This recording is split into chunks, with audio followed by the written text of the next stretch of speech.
So hi everyone, welcome back to my channel and you are watching AubreyStory. Today we're going to pack my suitcase because we are going to fly to Los Angeles. We're gonna fly 777. It's from Manila to Los Angeles, a direct 12-hour long flight. So Longhaul siya, guys. I've checked right now kung gaano kadami yung magiging passengers natin. So look at it.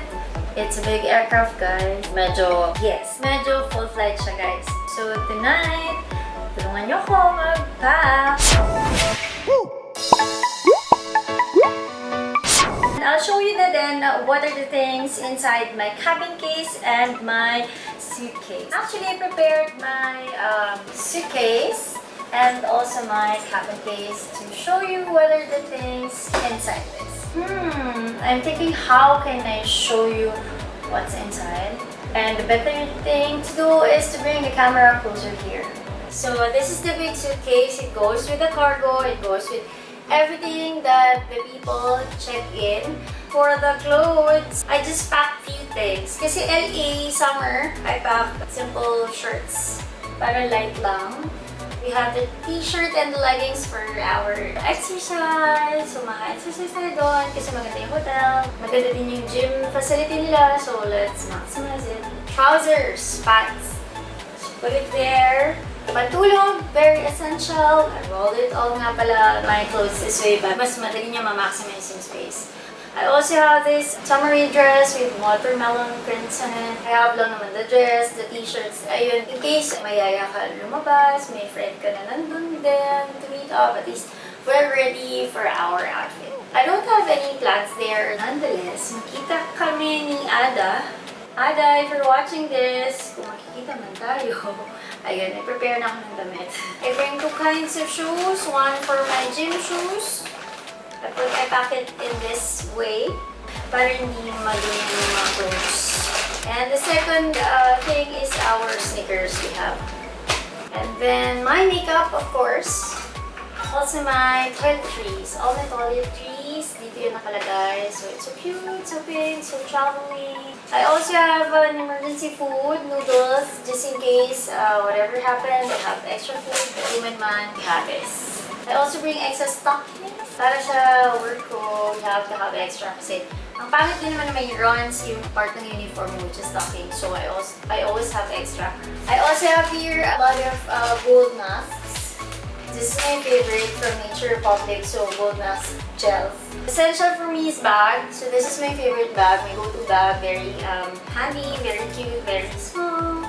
So I usually have this with me. Of course, my shopping bag. It's quite big. I think you've seen this several times. If madami mong bibilin, put it in here kapag magmamall ako, groceries. So those are the things I put inside my suitcase, guys. Ito kasi yung mga mostly gagamitin ko lang sa layovers. Just a 1.5 days layover. We will arrive there, I think, 10-11. Doon magsa-start yung layover. Then Monday off, then leaving the next day. Ayun. Yun lang yung mga basic things I pack. I'll show you my cabin case. There are 2 kinds of maleta given by the company to us. One is the suitcase and one is what we call cabin case. This one quite smaller. Company issued cases to, so if I'll be not working anymore for the airline, this will not go with me anymore. Pinapagamit lang siya. Is also being changed every year annually kasi nasisira naman siya, of course. Let me just show with you guys what are inside my cabin case. This is much essential than the suitcase because these are the things we carry every day. Tada! Very quick lang, I just want to give you an idea what are the things I put inside my cabin case. There are things na nandito like our directives. These are the things na required by the company to bring. So, ayan, I will not show it to you anymore, guys, because that's just for us. And then the next thing, I used to have this. This is a cute folder. It keeps my smock tidy. Whenever we do service, we change the ba. So, eto, dito po nilalagay yun. It also has gloves in it. Why do I have this? Because just in case I need to pick up anything that is dirty inside the aircraft. Yes, we do keep the cabin or the aircraft clean and tidy. I use these gloves to protect my hands. Here I put my cabin shoes. If I'm wearing my uniform, it's either I'm wearing the shoes na high heels or this cabin shoes. Ayan, these are my walking shoes. So this is how high it is. And then this is my cabin shoes. So ganyan. Yeah, that's the difference, okay? Kaya mas hindi kami nag-walk kapag nasa cabin ito.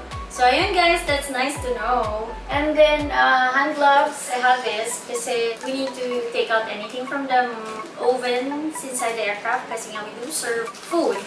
Pagka mainit, ayan, we use this.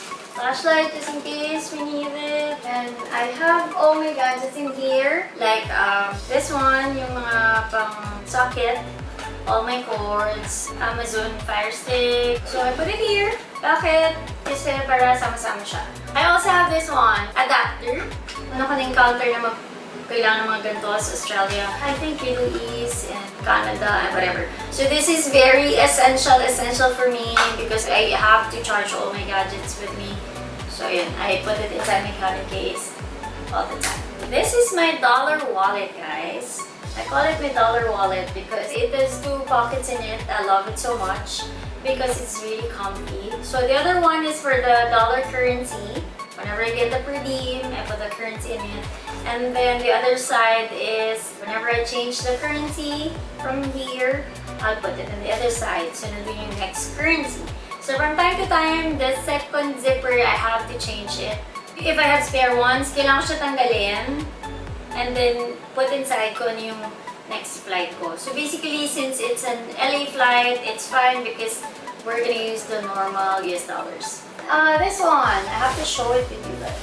Ayan, tada! Yeah, I have this bag with me. It is filled with, ayan, it is extra uniforms, coats, mock, debit clothes, anything that is spare just in case there will be emergency inside the flight. I can change easily pag may natapon. We have this with us. And lastly, I could see this thing, 𝒂𝒊𝒄𝒄𝒌. I always have to have this kasi pagka sneezy na ako or binuubo, sinisip ko, I don't drink medicine much of the time because like what I said in my previous vlogs that I don't want to be pill-dependent kind of person. Ayan, ascorbic acid lang, vitamins. So there you go guys, those are the things that I have inside my cabin case. I hope nakatulong ako whatever is in my bag that you should also carry whenever you go and travel. Thank you guys for listening. Please don't forget to hit like button. Comment down below if you have any suggestions, if you have any comments. Thank you for watching guys and have a good night. Bye!